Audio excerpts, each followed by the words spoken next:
éclater des microkystes. Et donc, soit vous allez avoir des patients en dermatologie qui vont venir demander à ce qu'on fasse la même chose, soit ils vont se le faire eux-mêmes en achetant des outils sur Amazon, par exemple. Donc voilà, c'est une spécialité qui est très visuelle. Il y a des contenus qui vont donner envie de faire certaines choses. Et puis, elle va concerner vraiment tout le monde. Elle concerne les petits, les adultes, les personnes âgées. C'est une spécialité qui est concernée par tout ce qui est maladies inflammatoires, infectieuses, la cancérologie, l'esthétique, la chirurgie. Enfin, voilà, elle est vraiment très, très vaste. Aujourd'hui, on a aussi, avec les réseaux sociaux, une forte pression sur le plan de l'apparence, et donc une forte pression esthétique qui va mener à énormément de recherches. La recherche en termes de soins dermatologiques fait partie des motifs de recherche les plus fréquents sur les réseaux sociaux. On a aussi accès à ça parce qu'il y a une pénurie de dermatologues et qu'on peut parfois avoir accès à certains soins sans avoir d'ordonnance. Donc, il y a énormément de bénéfices en fait à avoir accès à tous ces outils de recherche, puisque déjà, dans un premier temps, il y a un intérêt pour les médecins. Il y a de plus en plus de réseaux sociaux qui sont vraiment dédiés aux médecins pour étayer un petit peu leur apprentissage. Donc, c'est vraiment très, très intéressant. Ça facilite aussi pour les médecins qui sont déjà présents sur les réseaux sociaux la diffusion de messages de santé. Ça permet de vulgariser auprès des patients, de renforcer la prévention et d'avoir une meilleure adhésion au traitement. Donc ça, c'est super. Et pour les patients, c'est encore mieux, puisque ça permet d'avoir un levier d'autonomie. Ils vont mieux comprendre leur maladie, ils vont mieux adhérer aussi à certains traitements. Et puis surtout, avec les phénomènes des fameux body positive, notamment en dermatologie, où il y a des maladies qui peuvent être quand même assez affichantes, d'avoir cette lutte contre l'isolement. Le fait qu'on se sente moins seul, on se dit, bah, tiens, je ne suis pas le seul à avoir une maladie ou j'ai une inflammation en permanence et je ne sais pas trop quoi en faire. Donc c'est assez intéressant. Et il y a des publications qui ont montré, par exemple, pour des personnes qui se faisaient opérer, que le fait d'avoir accès à tous ces outils sur les réseaux sociaux, mais aussi avec l'intelligence artificielle, ils avaient une diminution de l'anxiété péropératoire. Donc c'est quand même très intéressant dans ces versants-là. Le problème, ça c'est une vidéo que j'avais faite par exemple pour alerter sur les signes qui devaient orienter vers des cancers de peau. Donc je vais vous la faire parce qu'elle est assez longue, mais voilà, pour montrer que c'est quelque chose qu'on peut utiliser pour faire de la prévention. Et donc le gros inconvénient de ça, c'est bien sûr la désinformation et la propagation de discours non professionnels. Et les conséquences sont vraiment multiples. Il y a déjà cette désinformation va mener au fur et à mesure à un doute sur l'expertise médicale. En fait, le problème des réseaux sociaux, c'est qu'une personne qui est très populaire, même si elle n'est pas médecin, même si elle n'est pas professionnelle, elle va avoir plus de crédibilité, surtout qu'elle va faire des contenus qui vont être plus sympas à regarder. Un médecin qui va venir réciter son cours, ça va pas trop donner envie.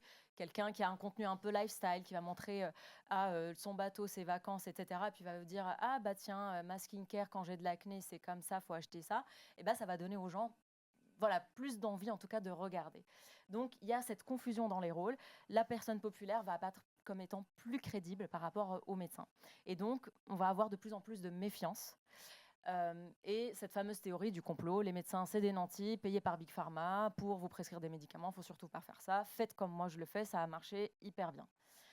Il y a une mise en danger, du coup, parce qu'on voit de plus en plus en consultation des complications qui sont liées à l'utilisation des réseaux sociaux, à aussi l'application de certaines trends qu'on peut voir.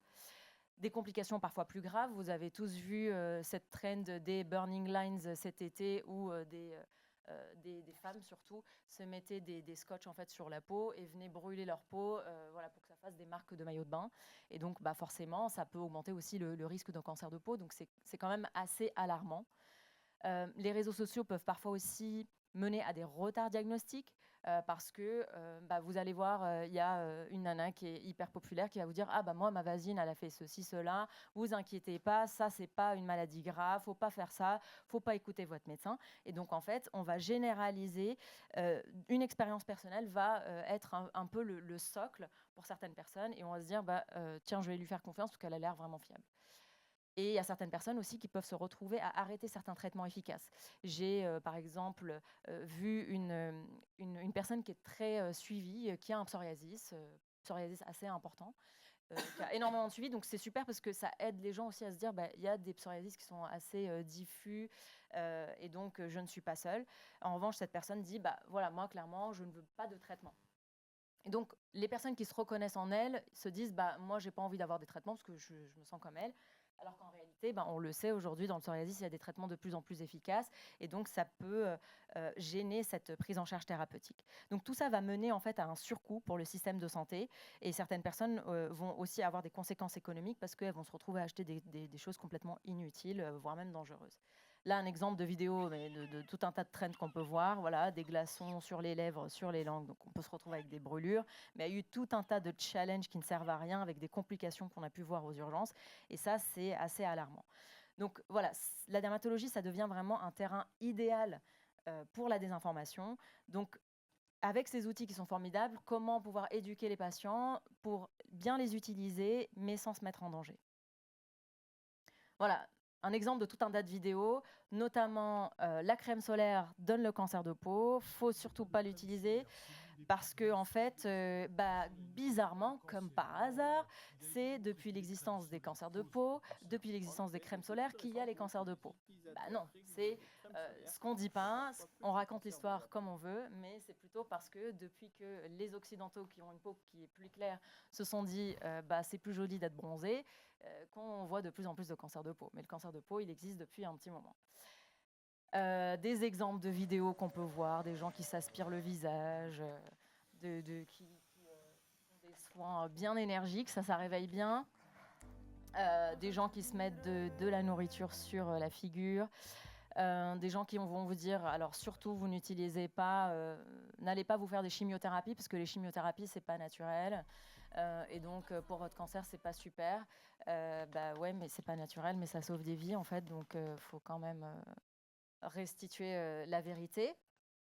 Et un des fléaux qu'on observe aussi beaucoup sur les réseaux sociaux, c'est les Sephora Kids, donc toutes les cosmétiques pour les enfants qui vont vouloir se faire des soins anti-âge dès le plus jeune âge. Donc voilà, c'est assez alarmant pour ces genres de vidéos. Voilà, donc popularité qui est confondue avec l'expertise médicale, qui fait que certaines personnes vont faire des promotions qui sont en fait déguisées en des faux conseils pour des personnes. Il y a aussi certaines personnes qui n'ont aucune formation professionnelle médicale qui vont proposer de vous faire des diagnostics de peau. Moi, je fais des diagnostics, je sais traiter votre acné, je sais traiter votre rosacée. Pourquoi ? Parce qu'en fait, tout le monde a accès à ça, tout le monde a accès à la skincare. Et malheureusement, je vois des personnes, par exemple, qui ont de l'acné qui est très sévère, qui arrivent déjà avec leurs cicatrices. Pourquoi ? Parce qu'on leur a dit qu'une crème achetée en parapharmacie ou parce que la skincare coréenne allait pouvoir les traiter. Donc, c'est assez malheureux, je trouve. Des personnes qui se retrouvent à acheter des routines hors de prix. Voilà le genre de routine qu'on peut voir. Alors, elle fait partie de... C'est une infirmière, je crois, mais alors, elle fait tout un tas de routines, le matin, le soir, où elle reste 1h30 à faire des trucs qui coûtent 3 000 € et qui servent pas à grand-chose, parce qu'en réalité, ce qui la sauve, elle, c'est qu'elle fait des injections, du laser tous les 6 mois, et qu'elle a une bonne hygiène de vie, en fait, tout simplement. Et puis, bien sûr, elle s'hydrate la peau, elle se protège du soleil. Donc, en fait, il n'y a pas besoin de faire une routine 2 heures avant de se lever. Et ça, c'est problématique parce que en fait, ça pullule sur les réseaux sociaux. Du coup, les influenceurs vont être perçus plus crédibles qu'un médecin. Donc, viralité qui l'emporte sur la véracité. SPIC, ouais, avec le NAD+, ça régénère les tissus. Voilà, c'est beaucoup les Américains qui font ça. Et ça vient de plus en plus ici. Et puis voilà, l'autre gros fléau, on en parlait tout à l'heure, c'est les fake injectors. Donc ça, c'est une vidéo. Alors ça, c'est pas vrai. Hein, c'est quelqu'un qui est venu se moquer un petit peu. Mais malheureusement, on en voit, mais ça pullule de partout. Les fake injectors avec des injecteurs qui sont pas médecins, des centres esthétiques qui sont douteux, qui vont promouvoir soit l'auto-injection, soit l'injection dans une cuisine ou dans une salle de bain avec un couteau avec du fromage juste à côté. Donc ça, c'est compliqué parce que on voit de plus en plus de personnes qui se retrouvent avec des grosses complications, notamment une multiplication des cas de botulisme, et puis aussi des nécroses qui sont liées à des injections mal faites d'acide hyaluronique. Alors, quelques données intéressantes que j'ai trouvées dans la littérature. Les fake news se diffusent 6 fois plus vite quand même que les vraies informations. Il y a une étude qui a montré que sur Instagram, seulement 4 à 5% des contenus dermatologiques sont faits par des dermatologues. Et il y a une étude aussi qui a essayé de regarder toutes les vidéos en lien avec le psoriasis sur YouTube et qui a retrouvé que 52% des contenus étaient trompeurs et 11% pouvaient être dangereux. Donc il y a un gros décalage entre le nombre de vues et la vérité. Et donc c'est comme ça qu'on arrive en fait à un gros problème de santé publique. Donc voilà pourquoi j'ai décidé d'être sur Instagram. Quand je me suis installée, j'ai commencé à avoir des patients qui étaient complètement désorientés. J'ai eu un exemple, par exemple, d'une dame qui m'envoie son mari en urgence, apeuré, il a un mélanome, et elle a regardé sur ChatGPT, il lui a dit c'est sûr il a un mélanome du doigt, elle voyait déjà l'amputation et tout ça. Moi je le regarde, il a une croûte de sang en fait, voilà. Il a fait du bricolage et il avait complètement oublié, donc c'était juste une croûte de sang. Donc ça c'est sympa parce qu'on lui dit il n'a pas un mélanome. Mais par contre, il y a aussi des personnes qui vont venir parce qu'elles ont des complications, parce qu'elles ont été défigurées. Pourquoi ? Parce qu'elles sont allées voir des personnes qui ne sont pas professionnelles et elles se retrouvent avec des taches, qui ont eu des brûlures, qui ont des retards diagnostiques ou parce qu'elles n'ont pas eu les bonnes informations. Donc l'objectif, c'était de vulgariser, de pouvoir les accompagner et de lutter contre les fausses informations. Tout ça pour redonner un tout petit peu confiance en le corps médical. La crème solaire bloque une majorité. Donc, bien sûr, en tant que dermatologue, on peut agir à l'échelle individuelle, mais il faudrait quand même pouvoir agir à l'échelle collective, parce que tout seul, on ne peut pas y arriver.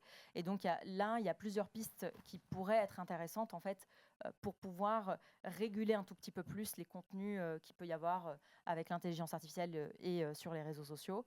Il y a YouTube, par exemple, qui a créé un label qui s'appelle le YouTube Health. Mais ce qui peut être intéressant, c'est que les autres réseaux puissent s'y mettre aussi pour valider les contenus scientifiques qui sont faits par des professionnels de santé. Alors, ce n'est pas vraiment à titre d'exemple, parce que je pense que là, la législation en Chine ne doit pas être la même, mais juste pour dire qu'en Chine, ils ont voulu réguler un tout petit peu les contenus, et ceux qui ne sont pas faits par des professionnels concernés par le contenu se voyaient un petit peu entre guillemets éliminé. Après, voilà, faut voir le curseur entre liberté d'expression et donner la vraie information. Il faudrait des solutions pour pouvoir signaler des contenus qui sont considérés comme étant dangereux. Je pense que le ministère de la Santé devrait s'engager un tout petit peu plus contre les contenus médicaux qui ne sont pas professionnels, surtout contre la désinformation. Peut-être créer des algorithmes plus responsables. Alors, l'Ordre des médecins a créé une charte pour réguler la présence des médecins sur les réseaux sociaux, mais je pense que ce qui peut être intéressant, c'est surtout qu'ils s'impliquent activement pour justement lutter contre la désinformation, parce qu'aujourd'hui, on ne peut pas faire sans. Et pour les futurs médecins, avoir vraiment intégré dans leur cursus la formation digitale. Voilà, donc aujourd'hui, on doit faire avec. L'intelligence artificielle, les réseaux sociaux sont présents. Ils ne remplaceront pas une consultation, mais on sait qu'ils influencent déjà nos pratiques, mais aussi les patients qui viennent nous voir. Donc le but, c'est de construire quelque chose qui va être fiable, responsable et scientifiquement fondé. Parce qu'aujourd'hui, si on n'est pas là, eh bien, en fait, notre absence, elle est complètement un risque parce qu'elle laisse la porte ouverte à la désinformation. Et notre présence, elle est complètement une responsabilité sur les réseaux sociaux. Voilà. Merci. Merci, Dima. Une question très courte. Combien de temps par jour en moyenne vous passez sur votre travail sur Instagram ? Ça dépend, des fois je regroupe en fait. Mais, par exemple, une vidéo de 10 minutes, ça peut prendre minimum 1 heure, 1 heure et demie. Ouais. C'est sur mon temps personnel. Ouais. En tout cas, merci, parce que c'est fascinant, et même quand on a une petite idée des bêtises abyssales qui circulent, on est toujours complètement stupéfait quand on tombe dessus. Et merci pour les pistes concrètes d'action et de réflexion pour essayer de changer la donne. On est très heureux d'accueillir aussi Marion Moulin. Bonjour Marion. Bonjour. Merci d'être avec nous. Vous êtes quant à vous présidente de l'association Solidarité Verneuil. Vous êtes aussi très impliquée au sein de la Fédération française de la peau. D'après vous, dans quelle mesure les réseaux sociaux brouillent la voix des patients ? On a un rôle complémentaire, c'est ce qui a été relevé et c'est ce que je constate du coup. Au niveau de l'information, on a des patients qui arrivent chez nous généralement informés, mais souvent qui arrivent à avoir la fausse information. J'ai une suspicion de maladie 2, je vais faire directement une recherche sur Google. Donc, généralement, il y a les fausses informations qui apparaissent en première vu qu'elles sont virales. Il y a une difficulté de voir quelle est la vraie information de la fausse information. Souvent, les titres accrocheurs parlent de guérison, de solutions miracles. Donc, le patient va souvent avoir comme premier réflexe d'aller cliquer dessus. Ça crée aussi de l'anxiété et de la perte de repères pour les patients parce qu'ils ne savent plus le vrai du faux dans leur parcours médical. Ça a de réels impacts concrets au niveau de la désinformation. Ça peut retarder un diagnostic et ça peut rompre les parcours de soins. Nous, dans la maladie de Verneuil, il y a quand même 8 ans d'errance de diagnostic en général. Et de l'information comme une maladie inexistante ou très floue en termes de définition retarde justement ce diagnostic. Ils remettent aussi beaucoup en question les traitements.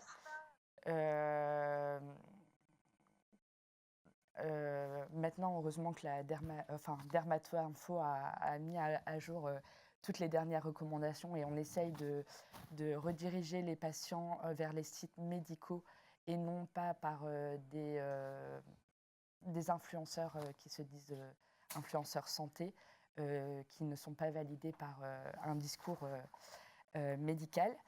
Et par contre, ces réseaux sociaux peuvent rompre l'isolement parce que souvent, les patients se sentent seuls et se culpabilisent de leurs conditions de vie et de leurs conditions quotidiennes avec leurs soucis de santé.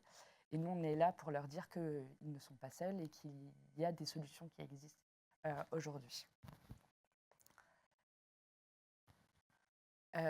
Pourquoi nous, association, on est des tiers de confiance? Alors, je vais mettre association et également la Fédération française de la peau. La Fédération française de la peau recense 26 associations dermatologiques. Alors, on a certes des pathologies très différentes, mais on a les mêmes, les mêmes soucis. On est proche du vécu réel des patients parce que généralement, on est également patient des pathologies à laquelle on est associatif. Pardon. Du coup, on a ce côté d'égal à égal où on connaît ce que le patient vit, les questions qu'il se pose et on sera à même à les aider dans leur parcours. Mais aussi, on a ce côté où on fait un peu traducteur médical, où on va simplifier les données médicales au niveau du patient et faire une espèce de triangulaire généralement pour travailler et avec le médecin les attentes des patients et le discours médical des recherches qui peuvent être faites sur les molécules, sur les traitements, sur les soins. Un peu vulgariser le discours. Au niveau de la Fédération française, même si on est très diversifié en termes de pathologies, on va des pathologies à forte prévalence comme l'eczéma ou le pso à des pathologies plus rares comme les enfants de la lune ou le cutis laxa. Mais on a toutes les mêmes problématiques d'information similaires. Comme je vous le disais, avec des solutions miracles ou un influenceur qui se dit santé a testé telle crème et non remboursée par le système médical, mais qui fait des miracles sur la peau. Et j'avais vu les mêmes données que la désinformation circulait plus vite qu'une information vérifiée. Même si la donnée n'a pas été mise à jour depuis 2018, mais je pense que les chiffres n'ont pas beaucoup bougé. Et au niveau de la fédération, on harmonise un peu les messages des différentes associations, comme je le disais précédemment. Alors, notre rôle en tant qu'association de patients, c'est, comme je le disais, de décrypter l'information et de la rendre compréhensible envers les patients. On oriente vers des sources fiables, comme au niveau de la SFD et des différents sites qui existent au niveau médical certifié.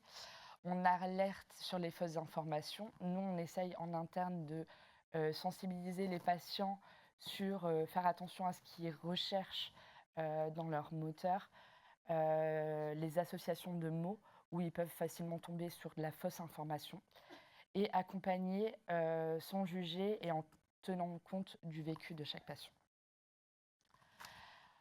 Comment on agit concrètement en termes d'associations et de fédérations? Alors, on a des partenariats avec les professionnels de santé avec qui on travaille à longueur d'année. On a également généralement un comité scientifique et social dans chaque association qui valide ce qu'on peut raconter sur nos différents réseaux sociaux ou sur nos sites internet respectifs. On fait de la modération et de l'animation de communautés de patients. On fait beaucoup de sensibilisation et de prévention sur ce qui peut être dit et ce qui peut être fait au niveau des patients. Et également faire du contenu ou de la relecture de contenu pédagogique qui est adapté aux patients. Les défis les plus importants pour nous, c'est que association de patients, on est des bénévoles. Ça demande des moyens humains et financiers qui sont parfois limités selon les associations. Ce qu'on répète depuis tout à l'heure, la vitesse de propagation de la désinformation. La charge émotionnelle pour les bénévoles, parce que même si nous-mêmes on est patients, on peut recevoir des personnes dans des ruptures de parcours de soins, parfois d'une dizaine d'années. Là, je parle au niveau du Verneuil et qui peut être très lourd à porter sur nos épaules. Mais aussi, on a une responsabilité éthique forte parce qu'on est quand même une représentation des patients au niveau français et qu'on doit leur donner le bon message correctement formulé. Conclusion, les associations de patients sont des acteurs essentiels dans l'information en santé. Que ce soit sur le terrain ou au niveau fédération, on est très complémentaires pour lutter contre la désinformation. Et c'est aussi du coup protéger les patients, les accompagner dans l'information et redonner ce pouvoir aux patients de devenir acteurs de sa santé, comme ça avait été dit précédemment. Merci. Merci Marion, merci beaucoup. Merci. Marion, j'avais une question. Moi, ce qui me fascine dans la maladie de Verneuil, c'est que le diagnostic arrive 9 ans, 8 ans, 9 ans après les premiers signes. Est-ce que vous sentez que ce qui se passe aujourd'hui dans l'apport d'informations, votre travail ou éventuellement des gens comme DIMAG qui font ce travail-là pour vulgariser, est-ce qu'on est capable aujourd'hui de mesurer s'il y a un impact sur le diagnostic et l'entrée en thérapie ou pas? Alors, de manière objective, de manière subjective, ça m'intéresse. Et est-ce qu'il y a quelque chose de manière objective? Objectivement, il y a 5 ans, quand je suis devenue bénévole de l'association, quand j'ai vu cette errance de diagnostic de 8 ans, j'ai trouvé ça horrible. Ouais. Moi, j'ai attendu 20 ans avant d'être diagnostiquée.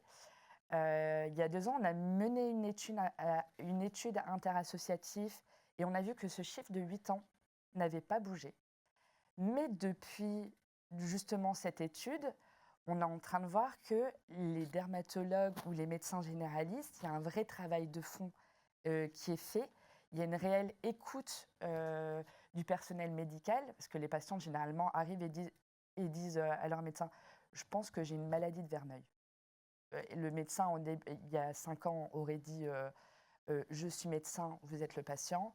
Et aujourd'hui, le médecin apprend à écouter le patient et va plus vite au diagnostic. Et du coup, arrive à rediriger le patient correctement. Et on voit une amélioration ces 2 dernières années de la prise en charge des patients. Et je croise les doigts pour que si d'ici 2-3 ans, on refasse une étude sur la prévalence, l'errance diagnostique elle soit diminuée à quelques mois. Donc la même question aux dermatologues qui sont ici. Est-ce que vous avez l'impression que les choses bougent, en particulier sur la maladie de Verneuil? C'est vrai que sur cette maladie, moi j'ai l'impression qu'il y a beaucoup moins d'errance qu'avant. Je pense que le travail est surtout des côtés des patients et des médecins généralistes, des urgentistes de ces soins primaires qui ont mieux intégré cette maladie peut-être. Aussi, je ne sais pas, peut-être qu'on en a reparlé aussi parce qu'il y a eu des traitements qui sont arrivés et du coup peut-être que ça a refait un petit circuit chez les médecins. Mais en tout cas, c'est subjectif, mais Ouais, tout à fait. c'est clair, hein.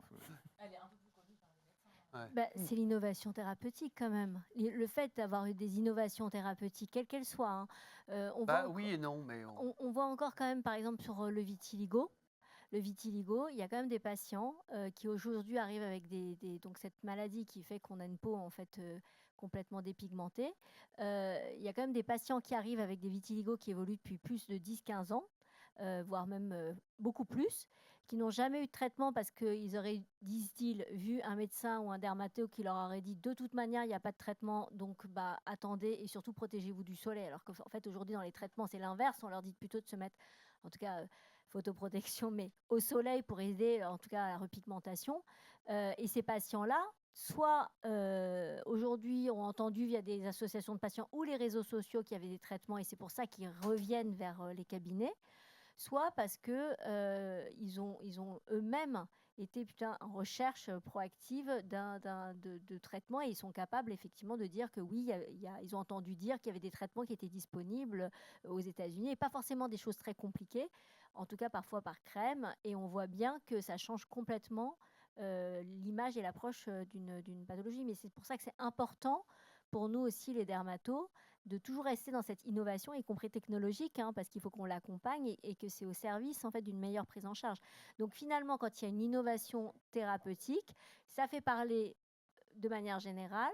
Il y a un plan de communication qui se fait aussi et de formation. Et probablement qu'effectivement, dans des traitements aujourd'hui, enfin dans des pathologies où maintenant on a des traitements, c'est quand même mieux de communiquer. Et on communique beaucoup plus et beaucoup plus largement à tous les professionnels de santé.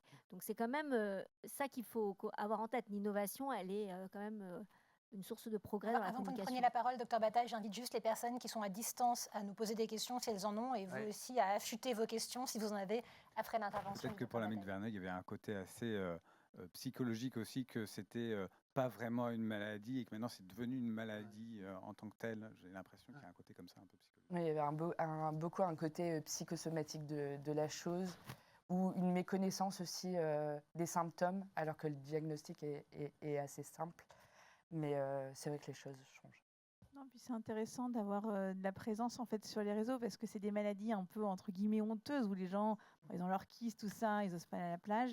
Et le fait d'en parler sur les réseaux avec des gens qui communiquent, avec aussi des thérapeutiques, ça délie aussi les choses. Ils arrivent plus facilement, j'ai l'impression, oui, à consulter comme une maladie. Ça, c'est pour le côté bénéfique de l'échange sur les réseaux sociaux. On a beaucoup parlé de désinformation, mais il y a aussi le côté partage de bonnes pratiques et la réassurance de se sentir moins seul, parce que ce sont des gens assez isolés, absolument.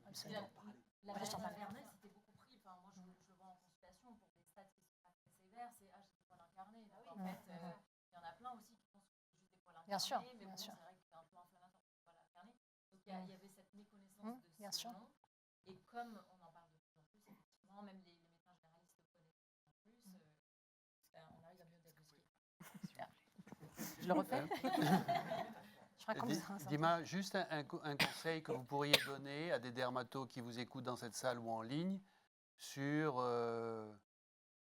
s'engager dans quelque chose. D'abord, j'invite tous les dermatos à regarder votre lame même sur Instagram. Moi, c'est un modèle. Il y en a plusieurs dans le monde, mais en France, j'adore ça.